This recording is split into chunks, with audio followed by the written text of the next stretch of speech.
And thanks so much for tuning into the Daily Dose for Spiritual Growth. We're continuing on in the book of Mark. Today, we're going to be in Mark chapter 7, going through the life and ministry of Jesus. Hopefully, you have been encouraged so far. I'll be reading a few verses today, but the encouragement and the challenge is to read the entire chapter today. So take some time. This hopefully will get your mind and your spirituality just sparked up to say, hey, you know what? I got to get into His Word. And that is the whole purpose of these daily doses, is just to have that be the catalyst, the starting point, the spark to be like, you know what? I need to get into His Word, to take some time, quality time, to be in His presence and hear His voice through His Word. Today, we're going to be in Mark chapter 7, verses 5 through 8, as he gives some correction. Jesus gives some correction to the Pharisees. The Pharisees were these religious leaders and thought that they were righteous based off of their obedience to the law. But Jesus flips the script here, and he refers to it's not necessarily about the action, but it's more the heart of the matter. Verse 5 says this. So the Pharisees and the teachers of the religious law asked him, "Why don't your disciples follow our old age tradition? They eat without first performing the hand washing ceremony." So let me just first and foremost say that it's important to wash our hands. Let's get that out of the way. It's important. We should wash our hands, especially before we eat. Anyways, we won't get into the scientific evidence of that. However, what the Pharisees were doing is that they were saying like, hey, we've got this law here. Why don't your disciples obey it? And this is how Jesus responds to it. Verse 6, "You hypocrites, Isaiah was right when he prophesied about you when he wrote." And I love this. So he brings the word of God. He brings the law to them. Why would Jesus do that? Because he knows that these Pharisees were experts in the law, and he refers to the prophet Isaiah prophesying about them. This is what he says. "Those people honor me with their lips, but their hearts are far from me.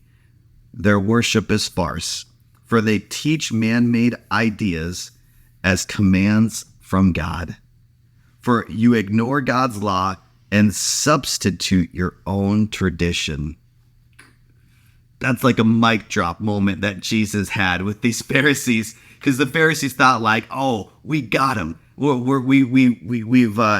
found a loophole. We see that his disciples are far from perfect. They don't even follow the just a classic easy law of washing their hands prior to eating."